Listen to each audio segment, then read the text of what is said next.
It's recap time. I bring you one more recap. An ex-criminal endangers his daughter's life by reigniting an old feud with his rival gang. Today we will be recapping a film named My Name is Vendetta from the year 2022, which boils one's blood with its vindictive action. Hope you enjoy the video, so let's start. The film opens with the lead character, Sophia, who is playing in her ice hockey match. Her parents, Santo and Ingrid, are there in the audience to cheer for her. During the match, a girl pushes Sophia away, causing her to fall on the cold ice. In the next round, Sophia comes back into the game and wins the match with a spot-on goal. Afterward, she goes outside to see her boyfriend, Hakim. As her parents watch her from a distance, she kisses Hakim before leaving him. She comes back and asks her father to fulfill her promise now that she's successfully gotten into the playoff matches. The scenes are then cut to the happy family's home, which is built on top of a very beautiful mountain. At home, Sophia and Santo pack up and leave for their trip, in which Sophia will be driving, as per the promise Santo had made to her. Ingrid shows concern for Sophia since she hasn't gotten her driving license yet, but Santo assures her of no harm. Subsequently, the father-daughter duo is seen getting on a track leading to the woods. Unlike other protective fathers, Santo encourages Sophia to drive faster in the woods, which is quite dangerous. At last, the two reach their destiny and enjoy the lake view from a distance. Before they return to their home, Sophia asks Santo to convince Ingrid to let her go out with Hakim for a party at which her other friends will be present too. Not saying no, Santo assures her he will talk to Ingrid about this, which makes Sophia happy. Before getting back home, Santo fixes the car's side mirror, which broke during Sophia's rough driving. Before getting into the car, Sophia requests to take a picture of him, but he immediately denies, not explaining why.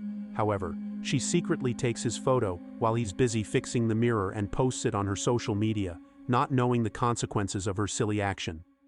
The minute Santo's photo goes online, someone uses the facial recognition software to track down Santo's location.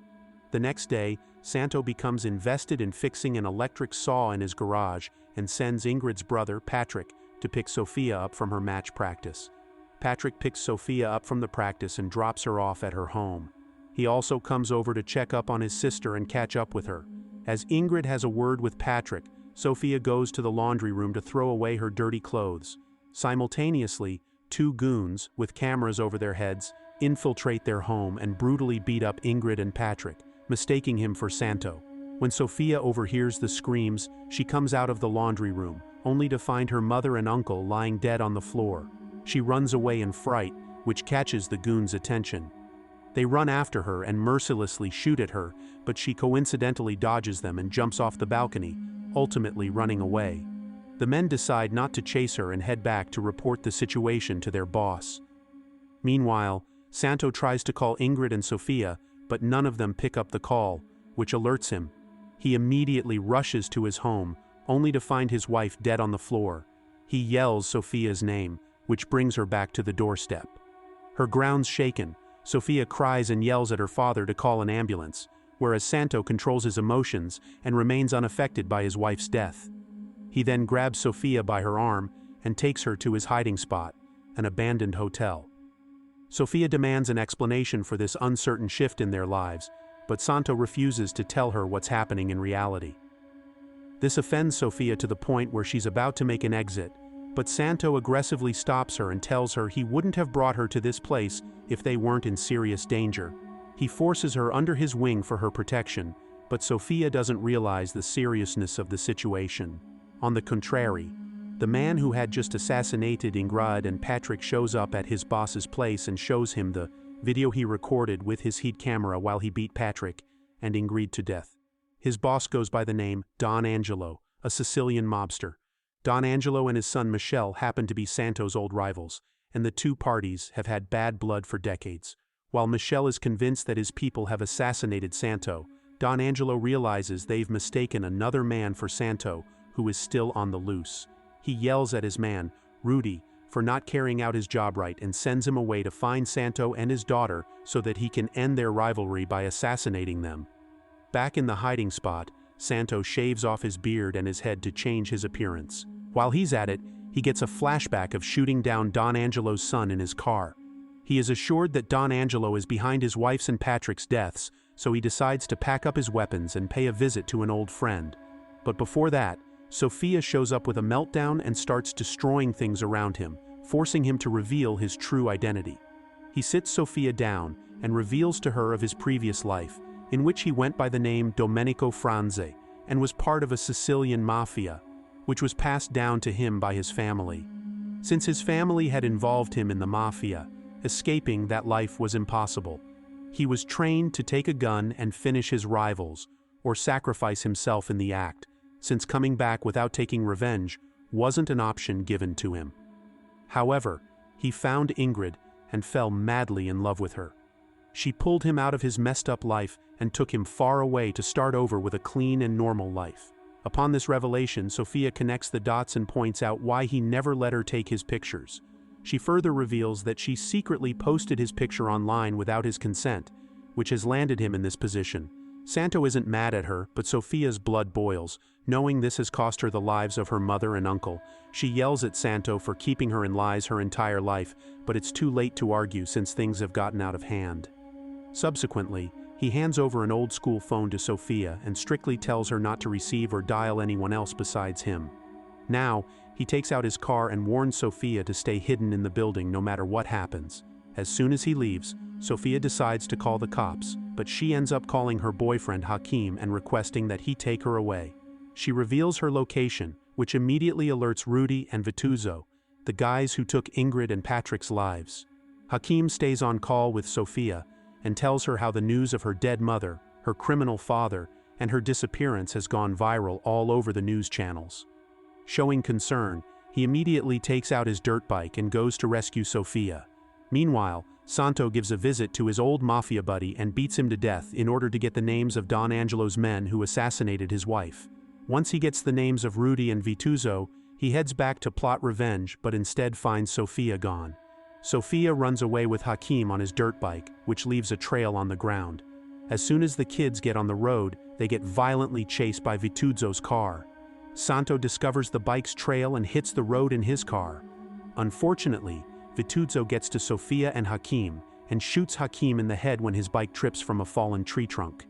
He then brutally hits Sofia, ties her up, and throws her into his car trunk. Before he can start the car, Santo shows up and attacks him. Since Vituzzo has a gun and a knife, he overpowers Santo and stabs him in the lower abdomen. Luckily, Sofia breaks free from the trunk and hits Vituzzo's head with a baseball bat. As Vituzzo falls down, Santo takes his gun and shoots him mercilessly, which traumatizes Sofia.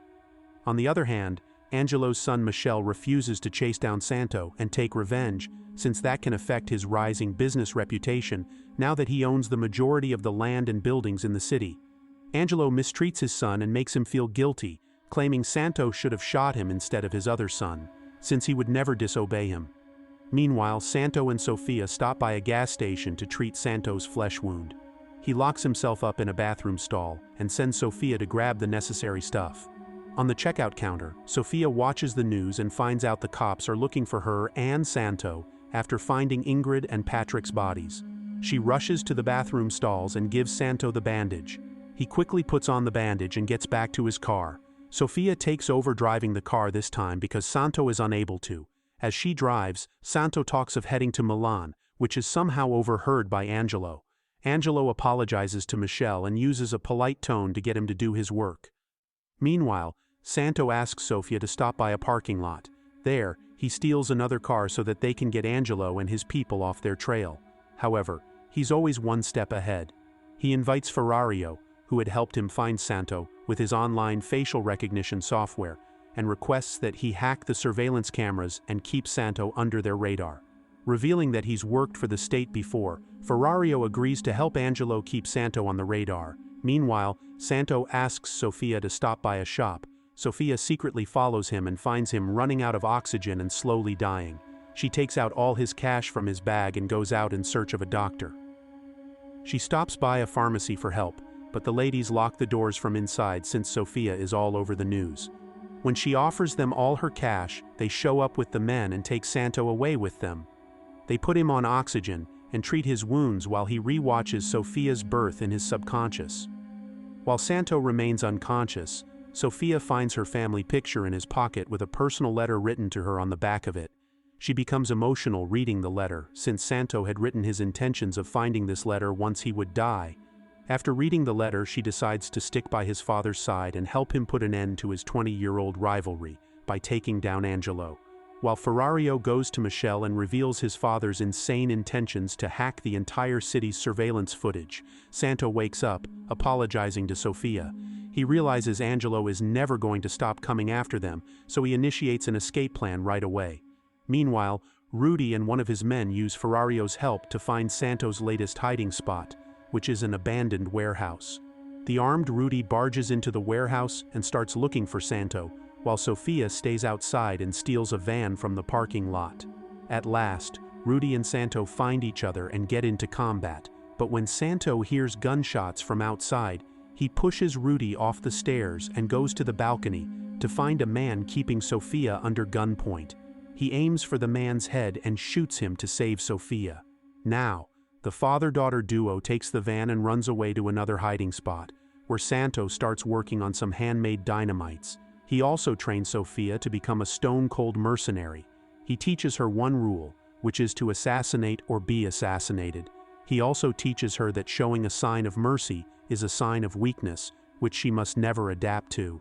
Very soon, Sofia uses an architecture website to take out Michelle's work building's blueprints and help Santo plan Michelle's abduction. According to the plan, Sofia goes outside the building and takes pictures of the guards to distract them.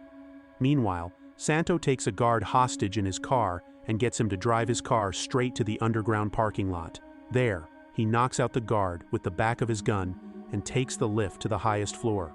There, he barges into Michelle's office, takes him as his hostage, and runs back into the parking lot, where Sofia is already waiting for him in the knocked-out guard's car. Unfortunately, things don't go as planned, and a great number of guards surround them from all directions. After a very long cross-shooting between the guards and Santo and a long car chase in the parking lot, the father-daughter duo finally escapes with Michelle.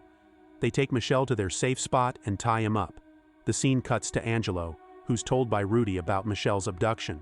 Along with a nasty picture he received from Michelle's phone, he also plays a voice note that's been recorded by Santo, demanding Angelo to turn himself in, admit to his crimes, and drop his bank account details in order to save his son. Baffled by the situation, Angelo demands Ferrario's presence. On the contrary, Santo meets his daughter one last time in their safe spot and flees in the van Sofia stole earlier. Ferrario picks up Santo's phone signals and traces his location, which is near an abandoned train yard.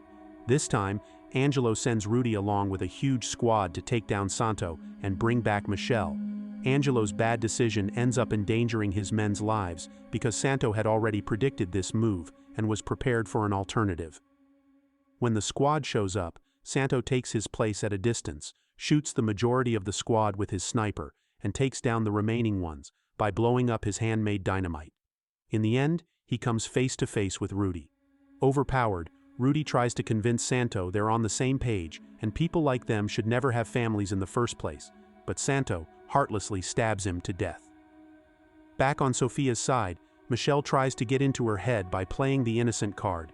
He claims that the animosity of their fathers has dragged the two of them into this situation, and that he can help her get out of this mess and take a fresh start.